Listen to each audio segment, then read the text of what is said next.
오늘 드디어 우리는 2020년의 마지막 시간을 맞이하게 되었습니다. 여러분 기억하십니까? 2020년을 시작할 때 우리가 드렸던 송구영신 예배 때에 하나님께서 우리에게 주신 말씀은 모든 것의 시작을 보여주는 창세기였습니다.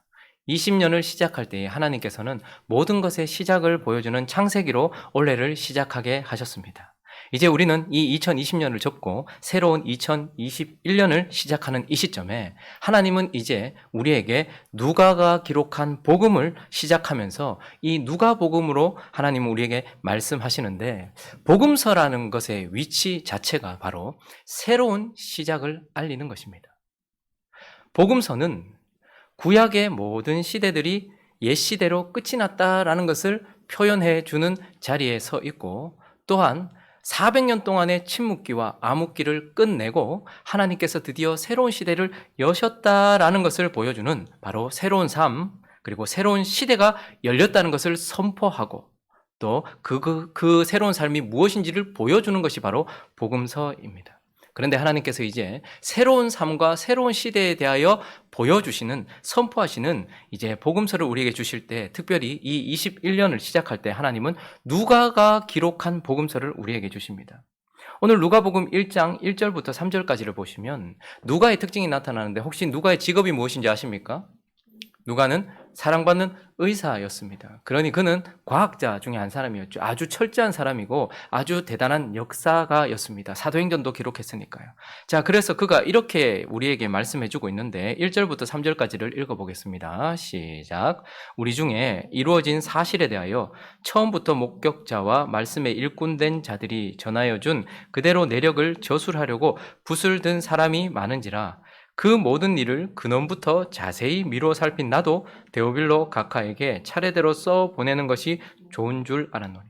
이미 많은 기록들이 있다라고 말하고 있고 많은 일꾼들이 그것에 헌신했었어요. 그런데 누가는 특별히 그 모든 것들을 취합하여서 모든 일의 근원부터 3절에 보니까 자세히 미루어 살펴서 그리고 차례대로 써 보내는 것이 좋은 줄 알았다라고 말합니다. 그러니 그 복음, 새로운 삶과 새로운 시대를 여는 그 위치에 서 있는 복음서, 특별히 누가는 모든 것의 근원부터 차례대로 자세하게 우리에게 말해주면서 우리에게 복음의 시작, 새로운 삶에 대하여 알려주려고 하고 있고, 하나님은 이제 2021년을 시작하는 우리에게 새로운 삶을 자세히 다시 들여다보게 하십니다. 그래서 이제 이 누가복음을 시작하는 이 시점에 오늘 우리가 살펴본 이 본문을 통하여서 그렇다면 새로운 삶, 새로운 시대, 새해, 새로운 어떤 것은 어떻게 시작이 되는지, 그리고 누구에게 새로움이 시작되는지 오늘 말씀을 통하여 몇 가지를 살펴보려고 합니다.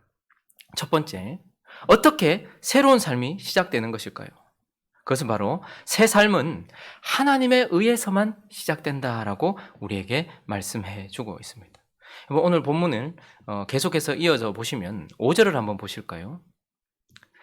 유대왕 헤롯 때에 아비야 반열에 제사장 한 사람이 있었으니 이름은 사가랴요, 그의 아내는 아론의 자손이니 이름은 엘리사벳이라. 사가랴라는 제사장과 그의 아내 엘리사벳, 그리고 그의 시대가 유대왕 헤롯 때라고 말하고 있습니다. 그러니 그 당시에 일반적인 우리의 삶입니다. 무엇인가의 통치를 받고 있죠. 로마의 압제를 받고 있습니다. 그러니 일반적으로 그런 삶을 살고 있고, 또 7절은 그가 이런 상태에 있다고 말해요. 읽어봅니다. 시작. 엘리사벳이 잉태를 못하므로 그들에게 자식이 없고 두 사람의 나이가 많더라. 나이가 많을 때까지 하나님이 그들에게 자녀를 주지 않았습니다. 그러니 하나의 아픔이고 고통이겠죠. 슬픔이고 응답되지 않은 기도 제목이겠죠. 그러니 우리는 5절과 7절을 통해서 하나님의 백성들의 일상적인 삶, 그냥 그 삶이 이어지고 있어요. 우리도 그렇잖아요. 누군가에게 압제를 받고 있고 무엇인가의 통제를 받고 있으며 하나쯤 아픔을 안고 있는, 누구에게도 말할 수 없고 또 그 아픔이 해결되지 않은 그런 아픔을 안고서 그냥 그의 일상을 살아가고 있는 상황입니다. 그리고 8절은 이어지는데요. 아주 좋은 일이긴 하지만 사가랴가 반열의 차례대로 이제 제사장들이 워낙 많으니까요. 그러니까 제비를 뽑아서 이제 성전에서 섬길 수 있도록 일생에 한 번 올까 말까 한 그 일이 그에게 있었습니다. 그래서 하나님 앞에 제사장의 직무를 행하고 있습니다. 9절은 제사장의 전례를 따라 제비를 뽑았는데 그가 뽑혔고 그래서 성전에 들어가서 일주일 동안 섬기게 되었습니다. 그리고 10절은요. 늘 하던 대로 모든 백성은 그 분향하는 시간에 밖에서 기도하였어요. 그러니 그냥 우리의 일상적인 삶처럼 고통 하나쯤은 안고서 그냥 하루하루 살아가는 평범한 일상, 그리고 제사장들이 늘 차례 반열대로 하나님을 섬기면서 그렇게 행사를 해나가는 그런 일상적으로 반복되는 그런 삶이 이어지고 있었다라는 것입니다. 자, 그런데 그때에 11절은 뭐라고 말하고 있습니까? 읽어봅니다. 시작. 주의 사자가 그에게 나타나 향단 우편에 선지라. 늘 우리가 살아가고 있는 일상적인 삶, 그리고 늘 반복되는 평범한 일상, 그 속에 갑자기 주의 사자가 그에게 나타났다라고 말하고 있고, 19절은 그가 누구라고 말하고 있습니까? 19절은 있습니다. 시작. 천사가 대답하여 이르되 나는 하나님 앞에 서 있는 가브리엘이라 이 좋은 소식을 전하여 네게 말하라고 보내심을 받았노라. 고통과 아픔을 간직한 일상적인 삶, 계속 반복되어지는 그들의 일상 속에 갑자기 하늘이 열렸습니다. 400년 동안 침묵하고 있었고 400년 동안 닫혀 있었던 하늘이 갑자기 열렸습니다. 그리고 그가 찾아와서 엘리사벳에게 잉태할 것을 말하고 있고, 이렇게 말한 대로 24절은 그의 삶 속에 있습니다. 시작. 이후에 그의 아내 엘리사벳이 잉태하고 5달 동안 숨어 있으며 이르되, 나이 많아서 포기한 그 상황이었는데 또 그에게 어떤 일이 일어났습니까? 하늘이 열렸고 그리고 그의 태의 문이 열렸다라고 말하고 있는 것입니다. 평범한 일상에, 반복되던 일상에 아픔을 안고 살아가던 그들의 삶 속에 갑자기 하늘의 문이 열렸고요, 그로부터 내려온 하나님의 능력이 그들에게 역사하기 시작했다라고 말합니다. 여러분, 이 태의 문이 열린 엘리사벳이라는 이름의 뜻은, 엘리사벳은 여호와는 맹세시다 뭐 이런 뜻입니다. 여호와의 맹세 이런 뜻입니다. 그래, 하나님의 언약 이런 뜻이죠. 그리고 그의 남편 사가랴는 어떻게 해요? 여호와가 기억하신다라는 뜻을 가지고 있는 이름입니다. 400년이란 긴 시간 동안 하늘이 닫혀 있었고 침묵하고 있었고 한마디 하나님의 음성도 들리지 않던 그들의 평범한 일상과 반복되는 삶 속에 갑자기 하늘을 여시고 하나님께서 자신의 언약을 기억하시고, 그리고 하나님이 어떻게 하십니까? 하늘을 여시고 그들의 삶 속에 침투하시고, 그리고 그들의 삶 속에 어떻게 해요? 역사하셔서 죽은 태 가운데 하나님의 역사가 나타나니까 그 가운데 생명이 일어나고 있는 것. 그래서 하나님께서는 자신의 언약을 기억하셔서 하늘을 여시고 우리에게 찾아오시고 하나님의 능력으로 역사하시면서 이 복음서가 시작되고 있는 것을 보게 됩니다. 그러니 새로운 삶은 어떻게 열려지는 것입니까? 창세기 32장도 이렇게 말씀하고 있습니다. 창세기 32장 31절은요. 지금 32장에는 우리가 잘 아는 말씀입니다. 야곱이 밧단 아람으로 갔다가 그곳에서 오랜 동안 있으면서 거부가 되었어요. 그리고 나왔는데 어떻게 해요? 라반이 그를 추격했었고 라반도 하나님의 은혜로 잘 넘기게 돼요. 그런데 에서가 있습니다. 그 에서가 자기를 죽이러 온다라는 것을 알게 되었을 때에 그때 일어났던 일입니다. 하나님의 백성의 이름을 가지고 있는 야곱이 그때 얍곡강에 홀로 있었습니다. 그런데 어떤 일이 일어났습니까? 하늘이 열렸습니다. 그리고 그 열린 하늘로 누가 오십니까? 그의 삶 속에 갑자기 하나님의 주의 사자가 그에게 찾아오십니다. 그리고 야곱이 씨름한 것이 아니라 하나님이 야곱과 씨름을 하셨고 그 일 가운데서 하나님께서 그의 환도뼈를 쳐셨습니다. 그리고 난 이후에 그의 이름이 바뀌어집니다. 그에게 새삼이 열려지고 새로운 시대가 열려지는 시점이 바로 여기입니다. 그런데 뭐라고 말합니까? 읽습니다. 시작. 그가 분이엘을 지날 때에 해가 돋았고 그의 허벅다리로 말미암아 접었다. 야곱에 있어서 새로운 삶은 밧단 아람을 떠나면 오는 것입니까? 야곱에 있어서 새로운 삶은 그가 그렇게 두려워하는 라반이라는 문제를 넘어가면 되는 것입니까? 야곱이라는 사람의 새로운 삶과 새해는 자기가 지금 걱정하고 있는 이 맞닥뜨려진 이 미래 바로 앞에 있는 미래인 에서라는 문제를 넘어가면 이제 해결되고 새로워지는 것입니까? 아니라고 말합니다. 뭐라고 말합니까? 야곱이 분이엘을 지날 때, 분이엘은 하나님의 얼굴이라는 뜻입니다. 하늘이 열렸고 하나님이 그에게 찾아오셔서 그에게 역사하신 그 순간 하나님의 얼굴을 본 그때에 뭐라고 말합니까? 해가 돋았다라고 말하고 있는 것입니다. 수많은 해가 우리 인생 가운데 다시 돋아나도 우리가 우리 인생 가운데 하늘을 여시고 그리고 우리 인생 가운데 찾아오셔서 역사하시는 하나님이 아니면 우리는 해가 돋는 인생이 될 수 없다라는 것을 보게 되는 것입니다. 그러니 새로운 삶은 어떻게 되어지는 것입니까? 우리가 2020년에 마지막 12월에 달력을 찢는다고 2021년 1월이 오는 것입니까? 새해가 오는 것입니까? 우리가 지금하고는 다르게 살아야지라고 말하면서 내 마음을 바꾼다고 나에게 새로운 삶이 열려지는 것입니까? 아니면 나를 괴롭히고 있는 이 문제와 환경들이 바뀌어진다고 내게 새로운 삶이 일어나는 것입니까? 하나님은 아니라고 말씀하십니다. 우리에 있어서 새로운 삶은 결코 인간이 만들어낼 수 없고 이 땅이 만들어낼 수 없다고 말합니다. 그래서 우리의 새로운 삶은 반드시 하늘이 열려야 됩니다. 그리고 그 열려진 하늘에서 하나님이 우리 가운데 초자연적으로 역사하시고 초월적으로 역사하셔서 그래서 복음서에 가장 지적이고 가장 과학적인 시각을 가지고 있는 누가가 천사의 이야기를 하고 초월적인 얘기를 하면서 새로운 시대, 새로운 삶은 하늘이 열려졌고 그분의 능력, 초월적인 능력이 임했을 때에만 되어진다라고 말하면서 복음의 시작, 새로운 삶을 우리에게 말씀해 주고 있는 것입니다. 자, 그러니 새로운 삶은 새 삶은 바로 하나님에 의해서만 열려진다고 우리에게 말씀하고 있는 것입니다. 자, 그러면 누구에게 이런 새로운 삶이 하나님에 의해서 열려지는 것입니까? 오늘 본문은 또 우리에게 이 해답을 가르쳐주고 있습니다. 누구에게?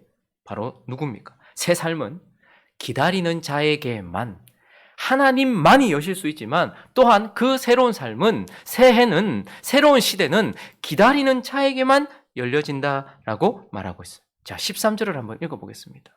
아픔 한 가지쯤은 안고 사는 우리 인생입니다. 늘 반복되는 우리의 삶입니다. 그런 일상을 살아갔지만 그에게 있어서 사가랴에게는 색다른 것이 있었는데 무엇이 있었습니까? 읽습니다. 시작. 천사가 그에게 이르되 사가랴여 무서워하지 말라 너의 간구함이 들린지라. 자, 그는 간구하고 있었어요. 간구하고 있다는 것은 무엇인가 기다리고 있다는 것이죠. 무엇인가 간절하게 찾고 기다리고 있다는 것을 의미합니다. 자, 그러면 이 사가랴는 무엇을 기다리고 있었을까요? 네 간구함을 들은지라 라고 말하면서 네 안에 엘리사벳이 네게 아들을 낳아줄 거라고 얘기하니까 이 사가랴와 엘리사벳은 무엇을 간구하면서 기다리고 있었을까요? 그에게 아들을 낳아주시기를 기다리고 있었을까요? 물론 그럴 수도 있겠죠. 내가 나이 많고 내 아내도 나이 많지만 하나님 할 수 있으시면 내게 아들 주십시오라고 그것을 구하면서 간절히 기다리고 있었을지도 몰라요.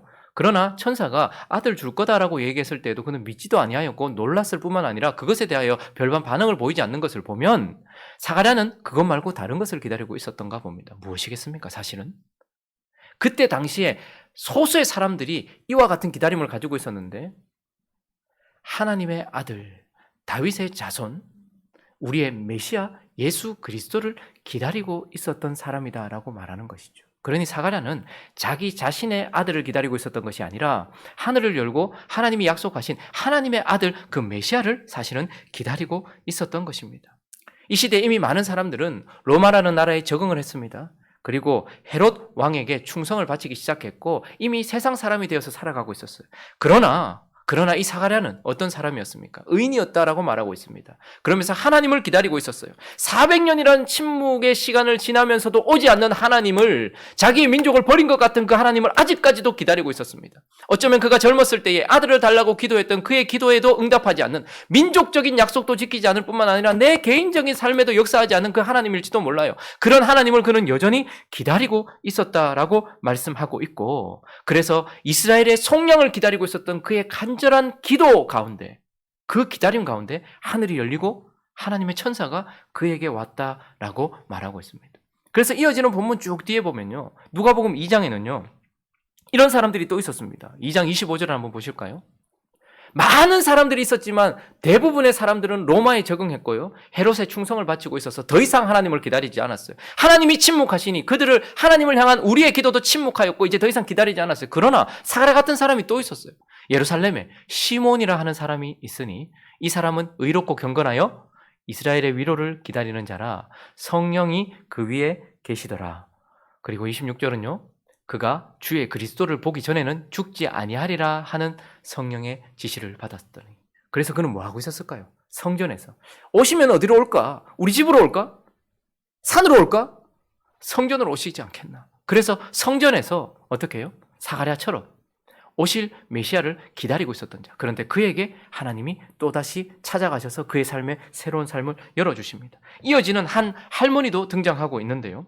한 할머니도 36절에 보시면 우리가 잘 아는 이름입니다. 또 아셀 지파 바누엘의 딸 안나라 하는 선지자가 있어 나이가 매우 많았더라. 그가 결혼한 후 7해 동안 남편과 함께 살다가 과부가 되고 84세가 되었더라. 이 사람이 성전을 떠나지 아니하고 주야로 금식하며 기도함으로 섬기더니 마침 이때에 나와 하나님께 감사하고 예루살렘의 속량을 바라는 모든 사람에게 그에 대하여 말하니라 라고 말합니다. 또 한 사람이 기다리고 있었다라고 말하고 있죠.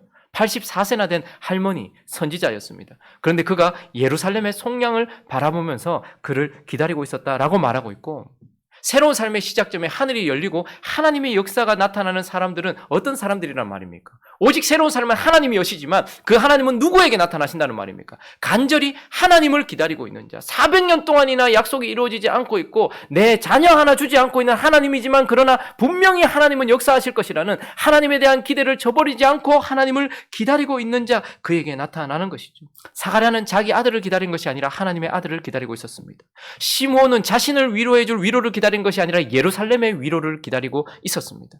그리고 안나는 자신을 품어줄 육신의 남편을 기다리고 있었던 것이 아니라 영혼의 남편 예수 그리스도를 기다리고 있었고, 하나님은 그런 자들에게 새로운 삶을 열어주신다라고 말씀하고 있는 것입니다. 자, 그러면 또 오늘 본문을 통해서 하나님만이 새로운 삶을 여시고 새 시대를 여시는데 그럼 누구에게 또 이러한 삶이 열려지는 것입니까? 바로 돌아선 자에게만, 여러분, 만이라는 단어가 중요합니다. 기다리는 자에게만, 그렇게 예수 그리스도가 그 시대에 그곳에 가셨지만 모든 사람들에게 나타나신 것이 아니었어요. 모든 사람들에게 시료가 되신 것이 아니었어요. 기다리는 자에게만 그랬어요. 그런데 또 한 가지, 새 삶은 돌아선 자에게만 열려졌다, 시작되었다라고 말씀하고 있습니다. 이 새로운 시작점에 하나님께서는 초자연적인 천사를 먼저 보내셨죠. 새로운 삶을 시작할 때에 예수부터 이야기하지 않습니다. 하나님은 이 근원부터 살핀 누가를 통하여서 이 시작은 하늘에서부터 시작되어 천사를 통하여서 시작되었다라고 말해요. 그러나 또 새로운 삶을 시작하던 그의 백성들에게 하나님은 천사를 보내시기도 했지만 또 누구를 보내셨습니까? 요한이라는 사람을 보내세요. 새로운 삶을 시작함에 있어서 하나님은 예수 앞에 요한이라는 사람을 보내십니다. 자, 그런데 이 요한이라는 사람은 어떤 사람입니까? 한마디로 정의하면 그는 16절과 같은 사람입니다. 읽어보겠습니다. 시작. 이스라엘 자손을 주 곧 그들의 하나님께로 많이 돌아오게 하겠습니다. 하나님이 새로운 삶을 여시기 전에 하나님의 백성들에게 새로운 삶을 여시려고 천사를 먼저 보내셨고 그 이후에 보내신 사람이 바로 요한이다 말하는데, 요한은 어떤 사람이라고요? 돌아오게 하는 사람. 요한은 회개하여서 돌아오게 하는 사람. 그런데 돌아온다는 것은 우리가 흔히 말하는 것처럼 죄에서 돌이키고 세상에서 돌이키고 나로부터 돌이키는 것만이 돌아오는 것이 아니고, 돌아오는 것이란 결국 돌아서서 하나님께로 이게 있어야 되는 거예요. 요한은 하나님께로 돌아오게 하는 사람이다라고 우리에게 말씀하고 있습니다. 자, 그리고 17절은 또 그를 이렇게 표현해주고 있는데요. 읽습니다. 시작. 그가 또 엘리야의 심령과 능력으로 주 앞에서 먼저 와서 아버지의 마음을 자식에게, 거스르는 자를 의인의 슬기에 돌아오게 하고 주를 위하여 세운 백성을 준비하리라. 그는 돌아오게 하는 사람이고 하나님께로 돌아오게 하는 사람이고 또 엘리야의 심령을 가졌다라고 말합니다. 엘리야는 어떤 사람이었습니까? 바알에게 돌아섰던 하나님의 백성들을 다시 하나님께로 돌아오게 하려고 했던 자. 그래서 하나님께로 돌아옴으로 하나님 아버지가 그 자식같이 자기의 백성에게 마음을 돌리려고 했던 자, 그리고 거스르는 자를 의인의 슬기에 돌아오게 하는 자. 저기서 말하는 의인의 슬기에 돌아오게 한다라는 것을 다시 표현해 보면 의인의 사고방식과 마음의 상태로 돌아오게 하는 자, 이런 뜻입니다.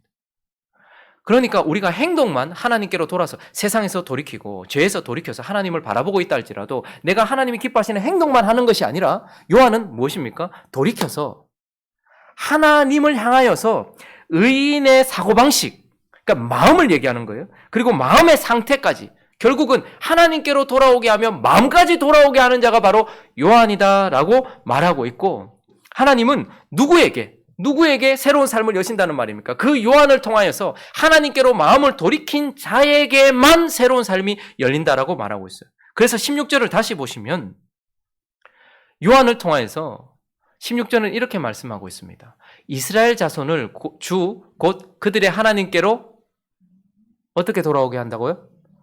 모두 돌아오게 하겠습니다 라고 말하지 않고 많이 돌아오게 하겠습니다. 그러니 하나님은 요한을 통하여서 새 시대를 여시겠지만 그러나 어떻게 여신다는 거예요? 누구에게 여신다는 거예요? 모두를 돌아오게 한다고 말하지 않아요. 예수를 받던 모든 사람, 요한을 받던 모든 사람, 은혜 받았던 모든 사람이 아니라 그 요한을 통하여 자기 자신을 돌이켜서 주께로 마음까지 돌이킨 그 사람만 새로운 삶이 열려진다라고 말하고 있는 것입니다. 말씀을 정리하겠습니다. 이제 우리는 몇 시간 뒤면 2020년을 흘려 보내게 됩니다. 그리고 이제 2021년을 맞이하게 됩니다. 하나님은 이 시점에 우리에게 누가라는 아주 철저한 복음서 기자를 통하여서 새로운 시작점을 보여주는 이 복음을 우리에게 말씀하시면서 새로운 시작이란 어떻게 이루어지는 것인가에 대해서 말씀하고 싶어 하십니다. 하나님은 어떻게 우리에게 새로운 삶을 주십니까? 2021년이라는 새해는 어떻게 우리에게 새롭게 다가오게 되겠습니까? 백신이 개발되고 치료제가 생기면 우리에겐 새로운 삶이 열리는 것입니까? 곧 있을 보신각 종소리를 듣게 되면 우리는 새로운 삶이 열려지는 것입니까? 아니면 떠오르는 태양을 바라보면 2021년의 첫 번째 태양을 바라보면 우리에게 새로운 삶이 열리는 것입니까? 내 마음을 새롭게 다짐하면 혹은 내 상황을 새롭게 바꾼다면 새로운 삶이 열리는 것입니까? 하나님은 결코 아니다라고 말씀하십니다. 모든 인생의 새로운 시작은 오직 하나님만 하신다라고 말씀하고 있는 것입니다. 하늘을 여시고 우리 인생 가운데 하나님의 능력을 발휘하실 때에만 우리에게 새로운 삶이 열린다라고 말씀하시면서 그래서 우리에게 무엇을 요구하십니까? 이 2021년을 시작하는 이 시점에 그러므로 너희는 땅이 아니라 하늘을 바라보며 하나님을 기다리라 라고 말씀하고 계시고 그리고 그 하나님을 기다리며 하나님께로 돌아서라 라고 말씀하고 계시는 것입니다. 내가 돌아서야 될 자리가 어딘지 내가 돌이켜야 될 마음이 어딘지를 살펴보면서 그렇게 완전히 돌이킴으로 인하여서 그저 달력 하나 바꾸고 그저 앞에 숫자 하나 바꾸는 것이 아니라 실제로 새로운 삶을 살아가게 되는 저와 여러분 되시기를 예수 그리스도의 이름으로 축원합니다.